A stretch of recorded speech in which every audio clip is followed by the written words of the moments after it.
The holidays bring lots of changes to the home. Dinner parties, new decor, house guests, but you want to always make sure your pets are taken care of in the midst of all of it. Liz Bastidas from FIGO Pet Insurance is here with some tips and words of caution so that everyone's furry family members stay safe and enjoy the party with the rest of the family. Liz, thanks for coming in. Thank you for having me. A lot of the things that you have on the list are not necessarily things come first to mind when people are having parties, but they are very important if you want to keep that, you know, pet safe. So let's start off with some of the ones you have on the list. You talk about door safety. Yes, door safety is definitely an important one. If you are planning on having guests over for the holidays, which many of us are, you want to make sure that you let your pet or your guests know that you have pets, especially if your pet's known to be an escape artist. You definitely want to make sure that you prep in advance for that.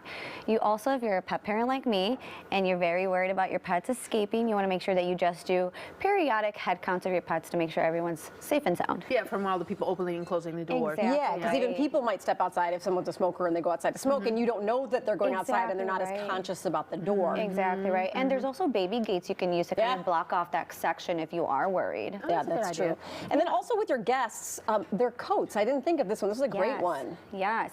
So lots of people carry gum and candy in their coats. I know I do. And sugar-free gum in particular carries xylitol, which is toxic to pets. So you definitely want to make sure that you already ahead of time designate a specific area to keep your guest coats. Okay, and so if you have an overnight guest also, they need to be aware of the medications that they may have on them. Yes, a lot of human medications are hazardous to pets, so you want to make sure that you know ahead of time you prep for your guests that are going to stay over.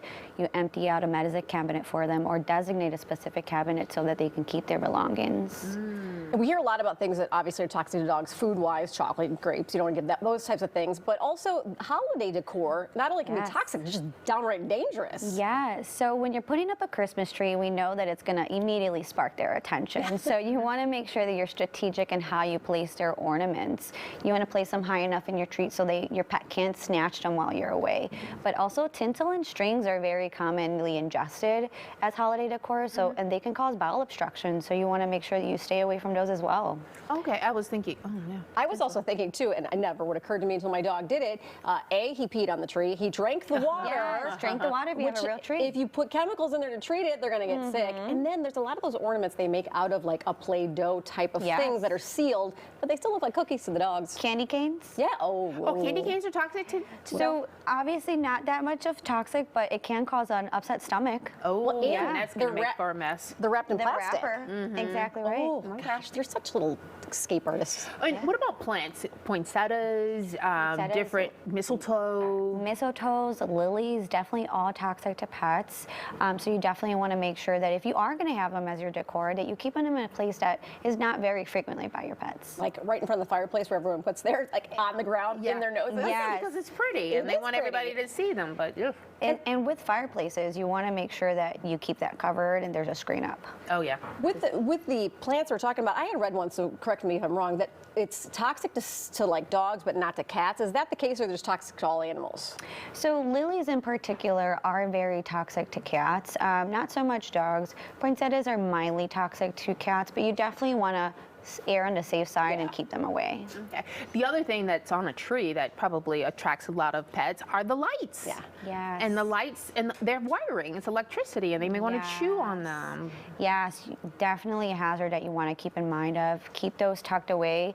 If you are anything like me and want to get a puppy or have a puppy and they're going through their chewing phase, you want to make sure that's one thing that you always keep in mind. Yeah, I mean, it's a funny scene in a movie. It's not funny if it's your own pet, right? Exactly right. Exactly right. And so there are some warning signs, because I think we're talking about when you are having a function at your house, but also sometimes people take their pets to someone else's home. Yes. And so these are things you need to be aware of. But what happens if they get into it and you don't know? Are there some signs, some warning signs that you should look for? Yes, immediate ones you'll see are vomiting, diarrhea, some excessive drooling, excessive panting. Sometimes you'll even see like seizures, convulsions, or some tremors. So those are definitely things that you want to keep an eye out for. Oh, man. And then, yeah, I would say, I imagine all this stuff is immediately go to the vet, emergency vet. Immediately go to the vet. If you're a FIGO policy holder, you can access our live vet feature to our FIGO Pet Cloud mobile app. But we definitely do recommend that you go to the vet office or your local veterinarian. A lot to watch out for, just like our kiddos, our furry babies. Got to be careful too. Yes, definitely. Thanks, Liz. We appreciate it. Thank you for having me.